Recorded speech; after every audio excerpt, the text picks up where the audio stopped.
تو اب یہاں پر استاد فاعل کہلائے گا اور مجھے اس میں ضمیر ہے اور یہ ضمیر کی صورت جو ہے وہ متکلم کی ہے، تو کلام کرنے والا اپنے لیے استعمال کر رہا ہے، لیکن حالت اس کی جو ہے نا وہ مفعولی ہوگی کہ یہاں پر مفعول واقع ہو رہا ہے جملے کے اندر.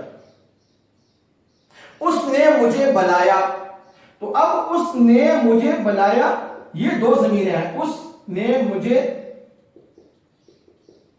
بلایا. اب اس نے یہ اس جو نا بنے گا یہاں پر فاعل، یہ بھی اس میں ضمیر ہے لیکن غائب کے لیے ہے، حالت اس کی فاعلی ہوگی کہ یہاں پر بلانے والا، کام کرنے والا اور بلانے والا یہ اس ہے، تو یہ فاعل ہے، حالت فاعلی ہے اور صورت جو نا غائب کی ہے. مجھے یہ مفعول واقع ہو رہا ہے کہ بلانے والا فعل کا اثر مجھ پر ظاہر ہوا ہے، لہذا یہ مجھے اس میں ضمیر جو نا وہ حالت اس کی مفعولی ہے، حالت مفعولی ہے کہ مفعول کی جگہ پر واقع ہے. لیکن صورت کون سی ہے؟ جو صورت تین صورتیں تھی نا، ضمیر متکلم، حاضر اور غائب، تو یہاں پر یہ متکلم کی ضمیر ہے کہ میں اپنے لیے استعمال کر رہا ہوں، جو کلام کرنے والا ہے، تکلم کرنے والا اپنے لیے استعمال کر رہا ہے، تو صورت اس کی جو نا وہ متکلم کی ہے اور حالت اس کی مفعولی ہے، اور بلایا یہ فعل ہے، یہ فعل کہلائے گا.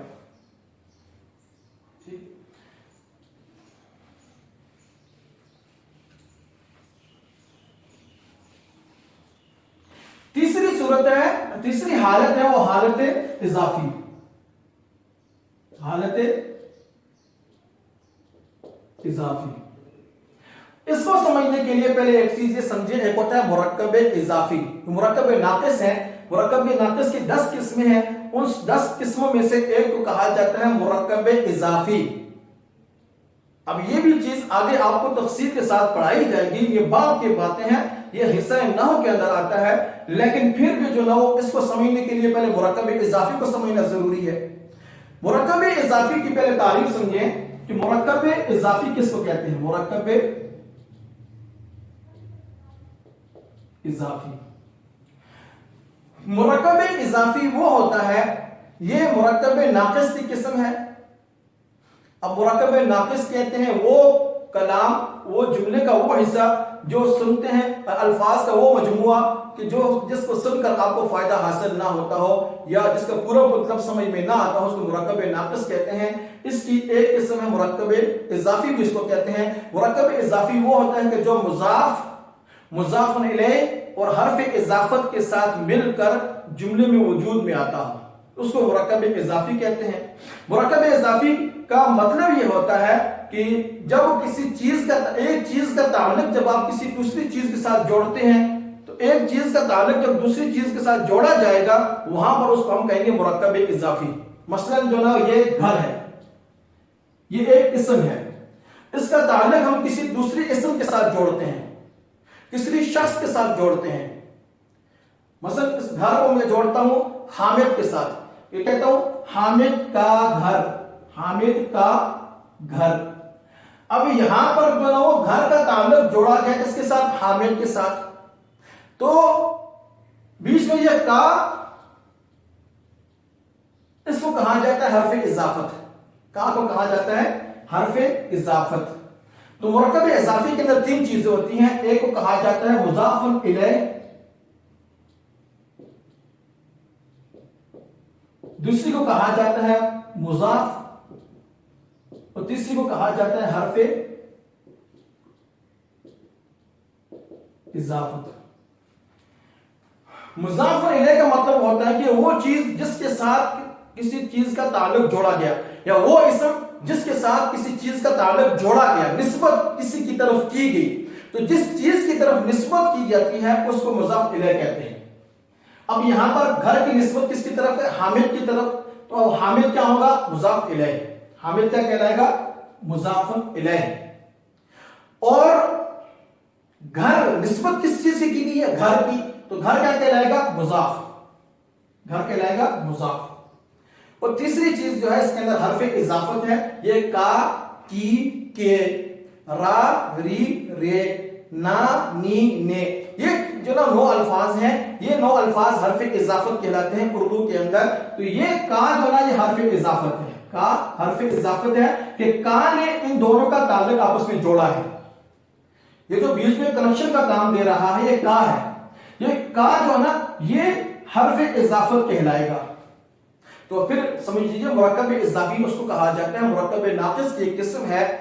اس کو جناب مرکب اور مرکب اضافی کا مطلب ہوتا ہے کہ جب آپ جملے کے اندر کسی چیز کا تعلق کسی دوسرے شخص کے ساتھ، کسی قسم کے ساتھ جوڑتے ہیں تو اس کو مرکب اضافی کہا جاتا ہے. یا کسی چیز کی نسبت جب دوسری چیز کی طرف کی جاتی ہے تو اس کو مرکب اضافی کہتے ہیں. جس چیز کی نسبت کی جاتی ہے اس کو مضاف کہتے ہیں، اور جس کی طرف نسبت کی جائے اس کو مضاف الیہ بولتے ہیں. اور بیچ میں جو حرف واسطہ بنتا ہے اضافت کا اس کو حرف اضافت کہتے ہیں. ٹھیک ہے. مثلا اسی طرح جو وہ کسی اور چیز کو میں تعلق جوڑتا ہوں،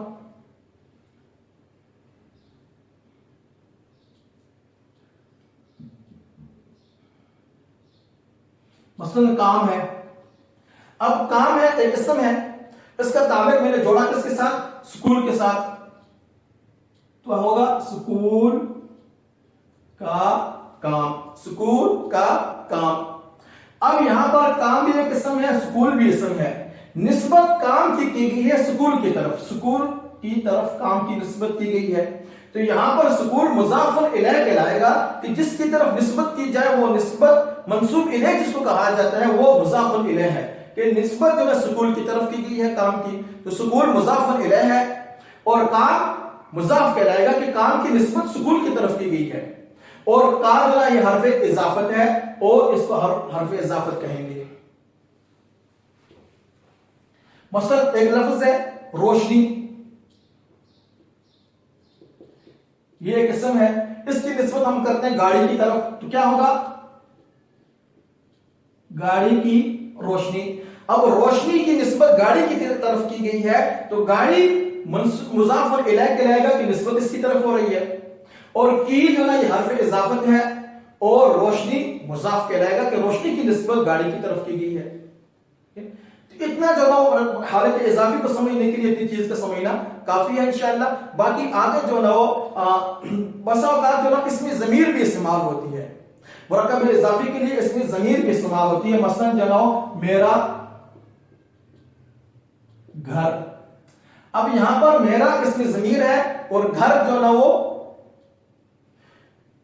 یہ اس کی طرف میرا جو ہے مضاف الیہ ہے کہ گھر کی نسبت میرے کی طرف ہو رہی ہے، گھر کی نسبت میرا کی طرف.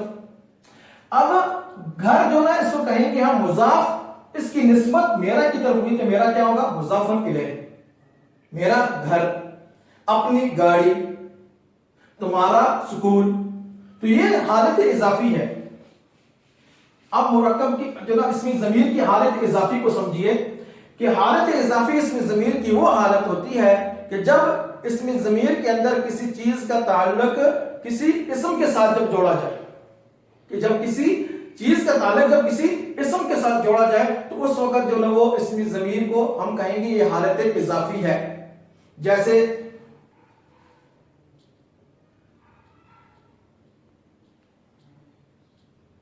زاہد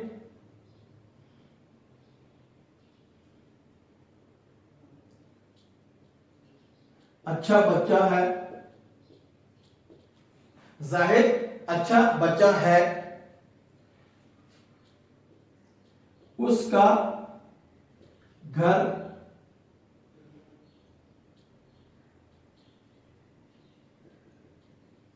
گاؤں میں ہے. زاہد اچھا بچہ ہے، اس کا گھر گاؤں میں ہے. اب یہاں پر جو نا وہ کسی چیز کی نسبت کی گئی ہے ضمیر کی طرف، اور وہ چیز کیا ہے؟ گھر کی. اب گھر کی نسبت کس کی طرف کی گئی؟ اسم ضمیر کی طرف کی گئی. تو یہ اسم ضمیر جو نا یہاں پر یہ لوٹ رہی ہے زاہد کی طرف، اس کا گھر گاؤں میں ہے. اب یہاں پر اس اسم ضمیر ہے اور گھر کا تعلق اس اسم کے ساتھ جوڑا گیا ہے اور بیچ میں جوڑنے والا کا حرف اضافت کہلائے گا. اور گھر کی نسبت کی گئی ہے تو گھر مضاف کہلائے گا، اور جس چیز کی طرف وہ اس ہے اور اس کو ہم کیا کہیں گے، یہ مضاف الیہ ہے. یہ اسم ضمیر ہے جو مضاف الیہ بن رہی ہے، اور یہ حالت اضافی، اسم ضمیر کی حالت اضافی. اور یہ مرکب اضافی کا، یہ اس کا گھر، یہ مرکب اضافی مضاف الیہ اور حرف اضافت اور مضاف، یہ تینوں مل کر جو نا وہ ایک جملے کا حصہ بن رہے ہیں.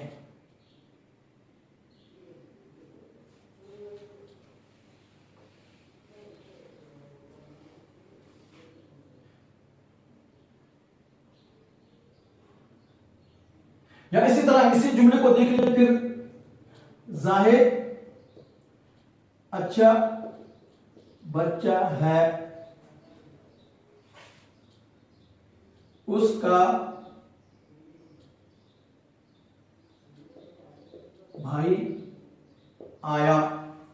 اب اس اسم ضمیر ہے جو لوٹ رہی ہے زاہد کی طرف، اور یہاں پر جو نا اس اسم ضمیر کی حالت اضافی ہے. وہ ہمیں کیسے پتہ چلا؟ کا کی کے جب استعمال ہو، یا را ری رے استعمال ہو، یا نا نی نے استعمال ہو اسم ضمیر کے اندر، تو آسان سی علامت ہے کہ ہم وہاں پر کہیں گے کہ یہ اس ضمیر کی اس حالت اضافی ہے. کا کی کے یا را ری رے یا نا نی نے، جب اسم ضمیر کے ساتھ یہ الفاظ استعمال ہو تو اس وقت ہم کہیں گے کہ یہ ضمیر اسم ضمیر کی حالت اضافی ہے. یہاں پر کا استعمال ہوا ہے، یہاں پر کا استعمال ہوا ہے، تو اب یہاں پر کا اس میں حرف اضافت ہے، اس نے بھائی کا تعلق اس کے ساتھ جوڑا ہے، اس اسم ضمیر ہے، تو بھائی کیا کہلائے گا؟ اس کا یہ نسبت کی گئی ہے بھائی کی اس کی طرف، تو بھائی کہلائے گا مضاف، اور اس مضاف الیہ ہے، اور کا حرف اضافت ہے. اور یہ مرکب اضافی ترکیب اس کی یوں ہوگی کہ اس کا بھائی، تو مضاف الیہ حرف اضافت اور مضاف، یہ تینوں مل کر مرکب اضافی ہوا، مرکب ناقص ہوا، اور یہ فاعل بنا آیا فعل کا. تو یہ حالت اضافی ہے اس کی. یا اسی طرح زاہد اچھا بچہ ہے، اس کی کاپی یا اس کی گاڑی مہنگی ہے. اب زاہد اچھا بچہ ہے، اس کی گاڑی، اب گاڑی کی نسبت کی گئی ہے اس کی طرف، تو یہ کی بیچ میں حرف اضافت ہے، اس جو نا مضاف الیہ ہے، اور گاڑی یہاں پر جو نا وہ مضاف کہلائے گا، اور یہ حالت اضافی ہے اس میں ضمیر کی جو تیسری حالت ہے، حالت اضافی. اب بورڈ کی طرف آپ غور سے سمجھیں کہ میں نے بتایا تھا اسم ضمیر کی تعریف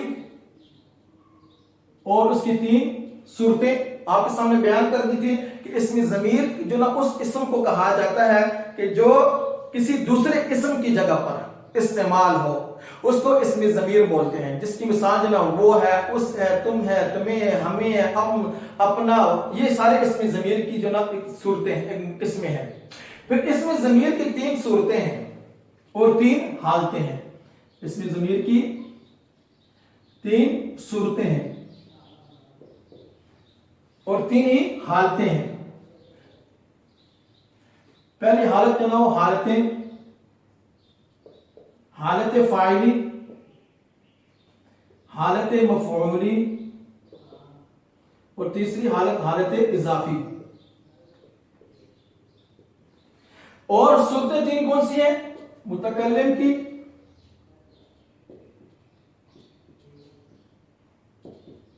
مخاطب کی، اور غائب.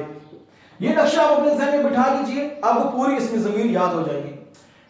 ٹھیک ہے، تو صورت متکلم کی کہ جب اسم ضمیر جو نا وہ کلام کرنے والا اپنے لیے استعمال کرے، جیسے مجھے ہے، ہم ہے، میں ہوں، یہ جو نا الفاظ کیا کہلائیں گے؟ ضمیر متکلم کہلائے گا کہ کلام کرنے والا اپنے لیے استعمال کرتا ہوں. دوسرا ہے مخاطب، جو آپ کے سامنے موجود آدمی ہے، جس کے ساتھ آپ بات چیت کر رہے ہیں، جو آپ کی محفل کے اندر موجود ہے، یا اس کے لیے آپ ضمیر استعمال کریں گے. مخاطب کے لیے اس کو جو نا وہ صورت جو نا وہ مخاطب کی ضمیر کہلائے گی. اور اس کی مثال جیسے تم ہے، تو ہے، آپ ہے. اور غائب جیسے وہ، اس کے غیر موجود شخص کے لیے جب استعمال ہو ضمیر. اور تین ہی حالتیں ہیں اسم ضمیر کی. پہلی حالت فاعلی کہلاتی ہے کہ جب جملے کے اندر فاعل کی جگہ پر اسم ضمیر استعمال ہو تو اس کو حالت فاعلی بولتے ہیں. حالت مفعولی کہ جب جملے کے اندر جو نو ضمیر اسم ضمیر مفعول کی جگہ پر استعمال ہو تو اس کو حالت مفعولی کہتے ہیں. اور تیسری ہے حالت اضافی کہ جب اسم ضمیر کے ساتھ کسی چیز کا تعلق جوڑا جائے، جب کسی چیز کا تعلق اسم ضمیر کے ساتھ جوڑا جائے تو اس کو حالت اضافی کہتے ہیں. جیسے میں نے بتایا تھا اس کا بھائی، اب بھائی کا تعلق اس کے ساتھ جوڑا گیا ہے، اس اسم ضمیر ہے تو یہ کہلائے گا جناب اسم ضمیر کی حالت اضافی کہلائے گا. یہ جناب اسم ضمیر کی پوری تفصیل آپ کے سامنے آ گئی ہے. اس کے علاوہ اسم ضمیر کے اندر بہت ساری بحثیں اور بھی ہیں، لیکن وہ باتیں جو نا وہ دور اذکار ہیں، لہٰذا اس کی طرف توجہ نہ دی جائے. اگر اس کی طرف ہم نے جو نا دھیان دیا تو آپ کا ذہن تشویش میں پڑ جائے گا اور آپ کو پورا کا پورا جو نا وہ سبق یاد رکھنا اور ان چیزوں کو سمجھنا آپ کے لیے مشکل بن جائے گا، آپ کے لیے بوجھ بن جائے گا. انشاءاللہ یہ بات یہاں تک آپ کے لیے کافی اور شافی ہے. آپ اس کو یاد رکھیں، اس نقشے کو ذہن نشین کریں اور ان چیزوں کو سمجھنے کی کوشش کریں. ریٹن فارم کے اندر آپ کو کام عنقریب انشاءاللہ 2 یا 3 دن کے اندر سارا کا سارا اس میں ضمیر، اس میں معرفہ کی پوری اقسام آپ کو لکھی ہوئی گھر کے اندر مل جائیں گی. آپ کا کام یہ ہے کہ اس کو یاد رکھیں اور پھر آگے ٹیسٹ کی تیاری کریں.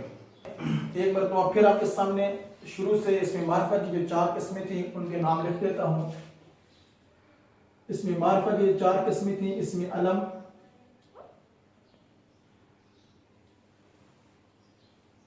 دوسری قسم اس میں ضمیر، تیسری قسم تھی اس میں اشارہ اور چوتھی اس میں موصول. اس میں علم پوری تفصیلات کے ساتھ آپ حضرات کے سامنے آ گیا. اس میں ضمیر بھی آپ حضرات کے سامنے پوری تفصیل کے ساتھ آ گئی. اور آج اس میں اشارہ کا بیان ہے. آج ہم نے اس میں اشارہ کو سمجھنا ہے. اس میں اشارہ آسان تعریف ہے اس کی، نام سے ہی اس کا معنی پتہ چل جاتا ہے کہ اس میں اشارہ وہ اسم ہے کہ جو کسی چیز کی طرف، چاہے وہ دور کی ہو چاہے وہ قریب کی ہو، کسی دور کی یا قریب کی چیز کی طرف، شخص کی طرف، جگہ کی طرف یا کسی اور چیز کی طرف اشارہ کرنے کے کام آئے، اس کو اس میں اشارہ کہتے ہیں. پھر سمجھ لیجئے، اس میں اشارہ آج ہم نے جو پڑھنا ہے وہ اس میں اشارہ پڑھنا ہے. اس میں معرفہ کی جو تیسری قسم ہے، اس میں اشارہ وہ اسم جو کسی چیز، شخص یا جگہ یا کسی جانور یا کسی اور چیز کی طرف اشارہ کرنے کے لیے، چاہے وہ دور ہو یا چاہے قریب ہو، اس کے لیے جب استعمال کیا جاتا ہے اسم، جو اسم، اس کو اس میں اشارہ کہتے ہیں. جیسے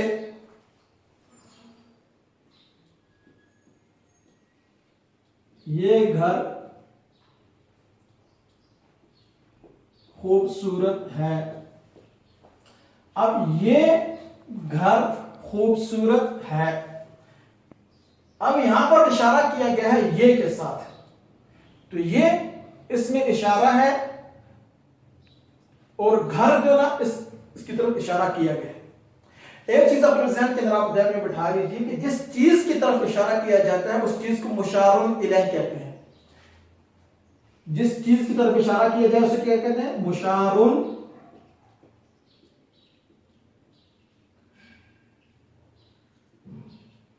الیہ. اب اشارہ گھر کی طرف کیا گیا ہے تو یہ اس میں اشارہ ہے اور گھر کیا کہلائے گا؟ مشار الیہ. تو یہ اشارہ مشار الیہ.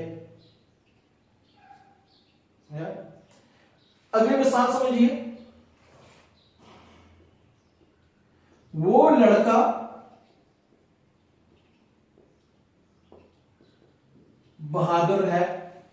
اب وہ اس میں اشارہ ہے، اشارہ کیا گیا ہے وہ لڑکے کی طرف، اور لڑکا مشار الیہ ہے. لڑکا مشار الیہ اور وہ اس میں اشارہ ہے، تو یہ کیا کہلائے گا؟ مجھے اگلی مثال سمجھیے،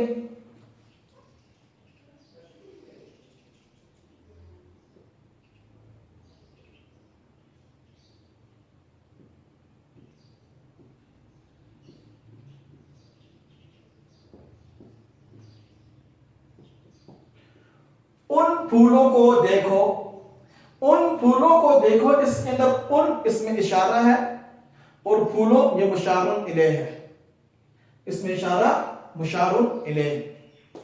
تو آپ ذرا ذہن میں بٹھا لیجئے کہ اس میں اشارہ کسے کہتے ہیں کہ اس میں معرفہ کی جو تیسری قسم ہے اس کو اس میں اشارہ کہتے ہیں. اور اس میں اشارہ کی تعریف یہ ہے کہ وہ اسم آسان سے تعریف ہے کہ جو کسی چیز کی طرف اشارہ کرنے کے لیے، کسی شخص یا کسی جگہ کی طرف اشارہ کرنے کے لیے استعمال ہو اس کو اس میں اشارہ کہتے ہیں. پھر اپنی ذہن کے اندر یہ بات بٹھا لیجئے کہ جس چیز کی طرف اشارہ کیا جاتا ہے اس کو مشار الیہ کہتے ہیں. جیسے یہ گھر، اب یہ اس میں اشارہ ہے گھر مشار الیہ. وہ لڑکا، اب وہ اس میں اشارہ ہے لڑکا مشار الیہ. ان پھولوں کو دیکھو تو ان اس میں اشارہ ہے پھولوں مشار الیہ. ٹھیک ہے. اگلی بات، اس میں اشارہ کی دو قسمیں، جیسے اس میں ضمیر کی حالتیں اور صورتیں تھیں یا اس میں علم کی جو نا 5 قسمیں تھیں، اسی طرح اس میں اشارہ کی جو نا وہ آگے 2 قسمیں ہیں. بہت ہی آسان ہے.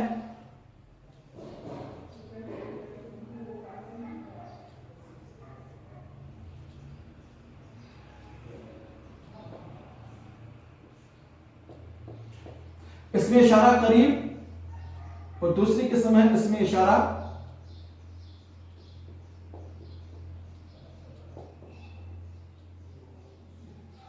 بعید.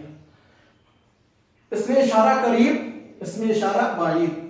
اس میں معرفہ کی تیسری قسم اس میں اشارہ، اس میں اشارہ کی 2 قسمیں ہیں، اس میں اشارہ قریب اور دوسری قسم اس میں اشارہ بعید.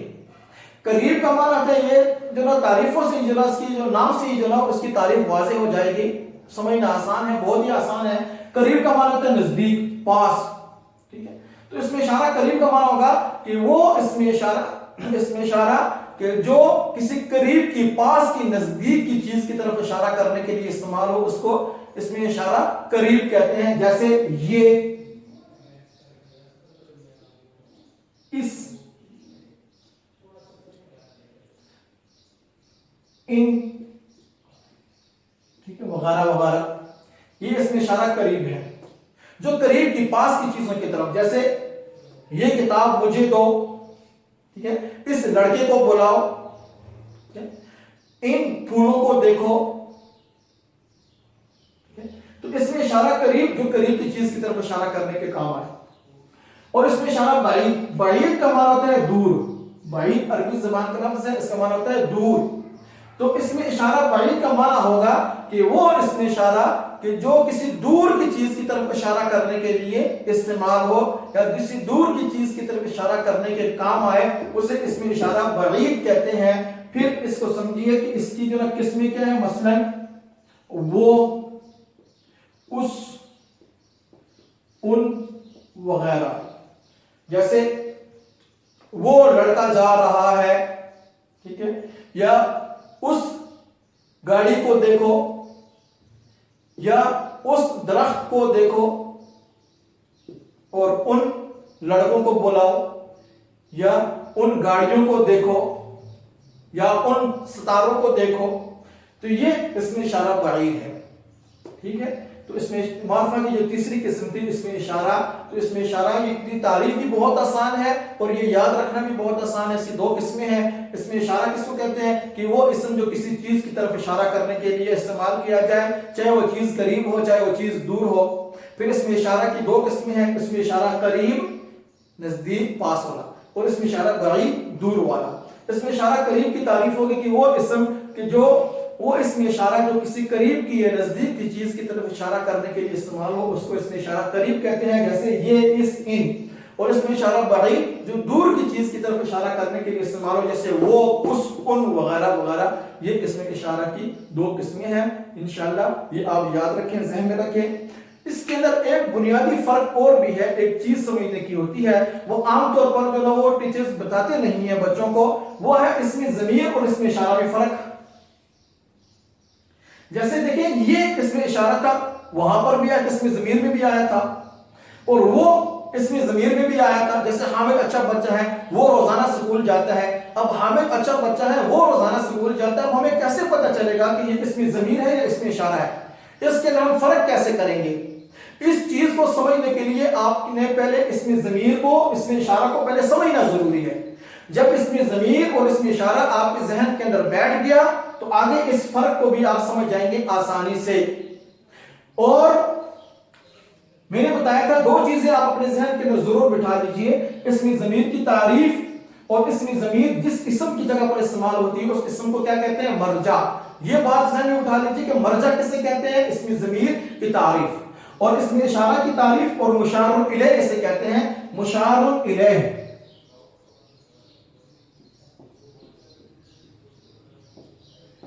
کسے کہتے ہیں کہ جس چیز کی طرف اشارہ کیا گیا اس کو مشار الیہ کہتے ہیں۔ جب یہ چیزیں دو آپ کے ذہن کے اندر مرجع، مشار الیہ، اسم ضمیر اور اسم اشارہ کی تعریف اچھی طرح سے ذہن میں بیٹھ گئی تو آپ کو اسم ضمیر اور اسم اشارہ میں فرق واضح طور پر محسوس ہو جائے گا۔ وہ چھوٹا سا فرق ہے انشاءاللہ وہ اگلے لیکچر کے اندر میں آپ حضرات کے سامنے بیان کر دوں گا، لیکن اس کے لیے پہلے ان چیزوں کو سمجھنا، ذہن میں رکھنا، بٹھانا بہت ضروری ہے۔ انشاءاللہ وہ اگلے لیکچر کے اندر تفصیل کے ساتھ آپ کے سامنے وہ بات پوری کی پوری تفصیل کے ساتھ آ جائے گی۔